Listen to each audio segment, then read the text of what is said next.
Bienvenue sur CIV 225+. Abonne-toi et active la cloche pour ne manquer aucune information sur l'actualité ivoirienne et rester toujours connecté. Ici, nous analysons l'actualité, le décryptage politique et les enjeux majeurs de l'Afrique de l'Ouest. Aujourd'hui, nous abordons un sujet brûlant, l'attaque contre l'aéroport de Niamey. Le Niger accuse la France et la Côte d'Ivoire. Quelles sont les accusations, les réactions et les réponses possibles? Décryptage complet dans cette émission. Au lendemain de l'attaque de Niamey, le général Tiani s'est porté donc sur les lieux ciblés.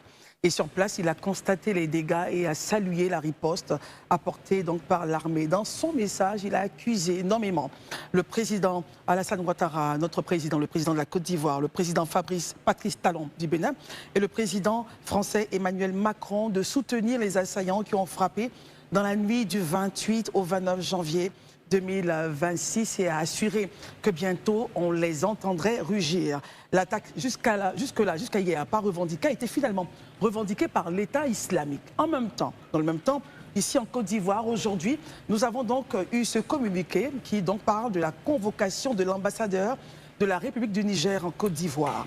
Le ministère d'État, ministère des Affaires étrangères et de la coopération internationale, informe que ce vendredi 30 janvier 2026, son Excellence, Madame l'ambassadeur de la République du Niger à Abidjan, a été convoquée au cabinet de Madame le ministre d'État.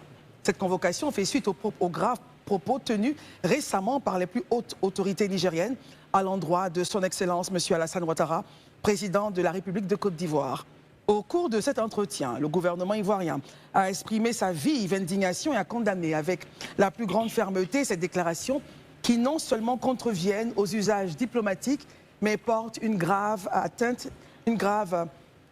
à l'honneur et à la dignité du chef de l'État ainsi qu'au peuple ivoirien. La Côte d'Ivoire, fidèle à sa tradition de dialogue et de paix, a toujours œuvré pour le maintien des relations d'amitié et de fraternité avec les pays de la sous-région.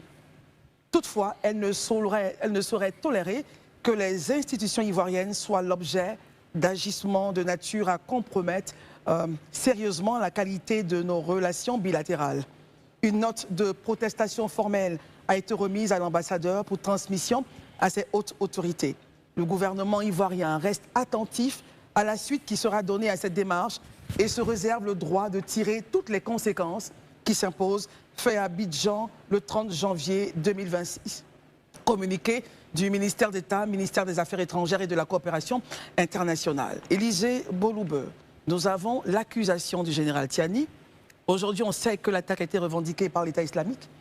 Le dernier carré du triangle, le communiqué donc du ministère d'État, ministère des Affaires étrangères, qui a protesté formellement et qui reste attentif, en tout cas notre pays reste attentif à la suite qui sera donnée à cette démarche et se réserve, Élisée, le droit de tirer toutes les conséquences qui s'imposent. Élisée, avant de vous donner la capacité de réagir, Monsieur Ngali Pascal, bonsoir. Bonsoir madame. Merci d'être avec nous. Vous êtes conférencier international et Gali, pardon, j'ai dit Gali, c'est Gali. Absolument. Conférencier international et juriste. Et vous aurez tout à l'heure, juste après Élisée, la capacité de prendre langue justement sur cette thématique. Élisée, voici notre triangle. Comment est-ce que vous le comprenez? Déjà, moi, dans les propos du président nigérien et dans l'attitude de la Côte d'Ivoire, je perçois deux méthodes qui, pour moi, sont symptomatiques même de la trajectoire que décide de prendre chaque régime. Nous avons un régime malien, nigérien, arrivé au pouvoir par les méthodes que nous savons tous, pas besoin de revenir là-dessus, et donc victime ou du moins en proie à une situation de terrorisme, et donc une attaque, et qui trouve pour bouc émissaire la Côte d'Ivoire, la France et le Bénin. La Côte d'Ivoire, en face, en termes de réaction, utilise les voies les plus formelles, les plus administratives qui soient. Donc, il montre toute la capacité d'un État normal, responsable et sérieux, doit agir donc au travers de son ministère des Affaires étrangères qui convoque donc l'ambassadrice du Niger. Je vois donc deux méthodes totalement opposées et, comme je le dis, qui sont symptomatiques de la trajectoire que chaque régime décide de prendre. Élisée, ce n'est pas la première accusation de Niamey. Est-ce que nous avons justement eu une réaction comme ça du gouvernement ivoirien lors de la première accusation? Il y a eu une première accusation de Niamey le 25 décembre 2024, oui, tout à fait, où le même général Tiani accusait la Côte d'Ivoire de préparer des soldats et même de former des Nigériens résidant en Côte d'Ivoire ici afin de déstabiliser le régime. Jusqu'à aujourd'hui, on n'a eu aucune once de preuve de cette accusation. Et 3 jours après cette accusation, l'état-major était monté au créneau par la voix de son responsable premier, le général, devenu maintenant général d'armée, mais qui était en son temps général du corps d'armée, et qui était monté au créneau et qui avait donc interpellé les autorités nigériennes sur le fait qu'elles devaient être beaucoup plus sérieuses que ce qu'elles faisaient actuellement. Que la Côte d'Ivoire ne pouvait pas tolérer d'être accusée. Donc l'armée avait réagi. Donc l'armée avait réagi. Aujourd'hui encore, c'est une autre accusation vraiment très grave, très très grave. Et cette fois-ci, l'armée ne réagit pas, mais le ministère des Affaires étrangères décide de convoquer l'ambassadeur. Mais on note une chose, moi je veux à un moment donné qu'on ne soit pas content ou qu'on soit en des thèmes pas vraiment, je veux dire, assez élogieux vis-à-vis d'un régime ou bien qu'on soit vraiment en bisbille avec un régime, ça peut arriver. Mais cela ne doit pas nous départir, excusez-moi du thème, mais de notre sérieux et de notre rigueur. Quand vous finissez d'accuser la Côte d'Ivoire, le Niger, pardon, la France et le Bénin, et que quelques heures plus tard, l'État islamique revendique l'attentat, mais vous passez pour qui? Vous passez pour qui? Quand vous accusez la Côte d'Ivoire d'être responsable de cette attaque, quand vous accusez la France d'être responsable de cette attaque, quand vous accusez le Bénin d'être responsable de cette attaque, cette coalition-là, de cette mise ensemble, vous déstabilisez. Et puis, juste quelques heures après, l'État islamique, dont se revendique le JNIM d'ailleurs, fait un communiqué pour dire qu'ils sont les auteurs de cet attentat et même menace encore d'en faire plusieurs parce qu'ils ne vont pas s'arrêter là. Vous passez pour qui? Qui plus est, c'est le premier responsable de ce pays-là qui prend la parole pour accuser. Et quelques heures après, voilà un démenti cinglant de l'État islamique. Je pense que quand on dirige un pays, excusez-moi, je n'ai pas de leçon à donner à quelqu'un, mais ça appelle beaucoup plus de sérieux, beaucoup plus de mesures de responsabilité que ce à quoi on assiste. Vraiment, excusez-moi, dans l'espace AES de la part de certains dirigeants. Ça nécessite vraiment qu'on puisse sérieusement s'asseoir et se poser les bonnes questions. C'est ce que je veux dire en entame. Monsieur Gali, encore une fois, merci d'être avec nous. Je déplace le triangle justement d'informations vers vous. Pourquoi déjà ces 3 pays sont portés donc au pilori par le président du Niger? Pourquoi la Côte d'Ivoire, le Bénin et la France? Je pense que dans cette situation, il y a une double gravité. D'abord une gravité verbale et ensuite une gravité que je qualifierais de principielle. Verbale parce que, comme vient de le souligner mon collègue, il y a quelque chose d'extrêmement grave à ce qu'un chef d'État, par une voie de vidéo, donc qui n'est pas une voie officielle, prenne la parole pour accuser 3 autres chefs d'État d'être au fond complices pour une tentative de déstabilisation et d'attaque. Pourquoi ces 3 États ont-ils été choisis? La France et la Côte d'Ivoire ont des relations de longue date. La France également a été accusée, déjà on le sait au Bénin, d'avoir des bases obscures, soi-disant, pour déstabiliser le Niger. Donc ce sont des accusations que nous avons déjà vues. Mais je pense que ce qu'il y a de plus grave dans ces accusations-là, et c'est ça le volet principal que j'évoquais, en tant que juriste et investigateur financier, nous fondons toujours une situation en fait et en droit. Et il n'a été porté à la connaissance de personne qu'il y aurait des éléments probants qui laisseraient à croire que la Côte d'Ivoire, le Bénin ou la France seraient d'une manière ou d'une autre impliqués dans cette aventure, d'ailleurs revendiquée par l'État islamique il y a quelques heures. Et ça, pour moi, ça montre le climat de défiance et la gravité aujourd'hui des relations entre chefs d'État, où on en arrive à accuser ses pairs alors même que nous n'avons aucune preuve. Il n'y a pas eu, à ce que je sache, des preuves comme quoi il y a eu par exemple des transferts de fonds qui venaient de France ou qui allaient financer des terroristes ou des hommes. Il n'y a pas eu non plus de preuves au niveau militaire, en termes d'intelligence. Il n'y en a pas non plus eu au niveau diplomatique. Donc tous ces faits-là, rien n'a été prouvé. Des accusations sans fondement et sans preuve et qui témoignent de la gravité de la détérioration des relations entre pairs en Afrique de l'Ouest. Alors, si on revient sur le point de la Côte d'Ivoire, vous avez tenté de donner un explicatif. Regardons un peu le point du Bénin. Pourquoi le Bénin est accusé justement dans cette tentative par le Niger? Est-ce consécutif aux antécédents qu'on connaît entre les 2 pays? Écoutez, on sait depuis quelques années que la situation entre le Bénin et le Niger est catastrophale.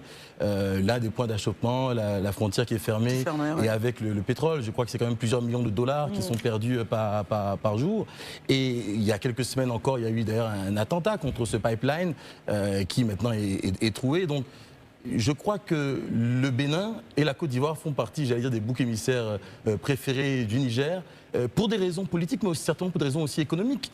D'un côté, nous avons effectivement ce pipeline qui est bloqué, qui est un manque à gagner important, et de l'autre aussi, on en parlera peut-être, l'uranium qui n'arrive pas à sortir du pays et où il y a effectivement des intérêts français en jeu. Et donc cette question est très complexe, elle est à la fois politique, sécuritaire, mais aussi économique, peut-être même surtout économique, puisque l'argent c'est le nerf de la guerre, sans jeu de mots. Gandhi Koué, quel est votre regard, justement, votre lecture de ces axes que nous avons donc développés? Le ministère des Affaires étrangères qui a réagi, qui a convoqué donc Madame l'ambassadeur du Niger, son Excellence Madame l'ambassadeur du Niger en Côte d'Ivoire. L'État islamique qui finalement revendique la tentative d'attentat, et puis l'accusation très très grave portée donc contre le président ivoirien, béninois et français. Ben, Christelle, écoutez, moi d'abord, je voudrais saluer l'attitude de notre pays, du gouvernement ivoirien, qui a fait preuve vraiment de responsabilité en convoquant déjà l'ambassadeur de la République du Niger, en fait, pour exprimer son indignation. Je pense qu'entre États, il y a quand même une posture à pouvoir adopter. Et selon vous, c'est la posture à adopter, la voie diplomatique? Oui, quand même, quand on est des États, je pense qu'il y a des canaux pour se parler. Et c'est cette posture-là qu'il fallait choisir. J'ai écouté le président tchadien, mais j'avoue que...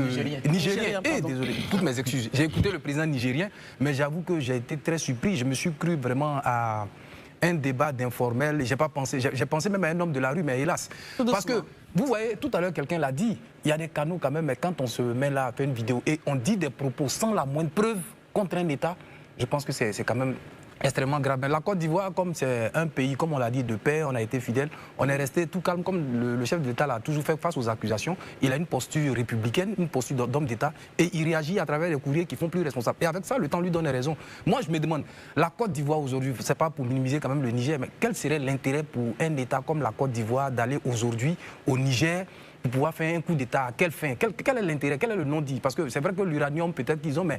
Et c'est même pas un pays frontalier. Et pensez-vous que quand on veut faire un coup d'État dans un pays sérieux, c'est l'aéroport, avec des grandes nations comme la France, c'est l'aéroport seulement, on prend des tirs, on se limite à là.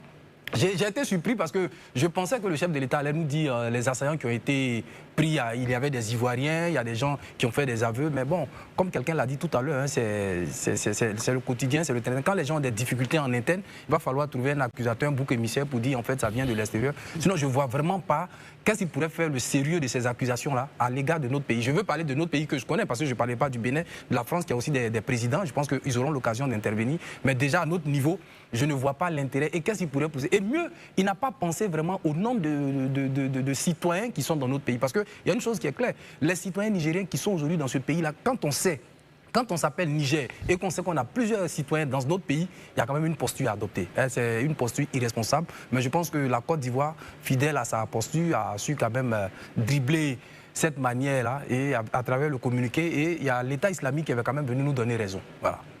Marius Komoué. C'est vraiment dommage.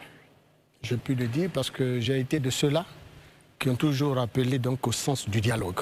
Le dialogue vrai qui a toujours réuni les relations bilatérales entre les États de l'Afrique de l'Ouest et au-delà de la CEDEAO. Et j'aurais même bien voulu que cela se poursuive jusqu'à l'Union africaine.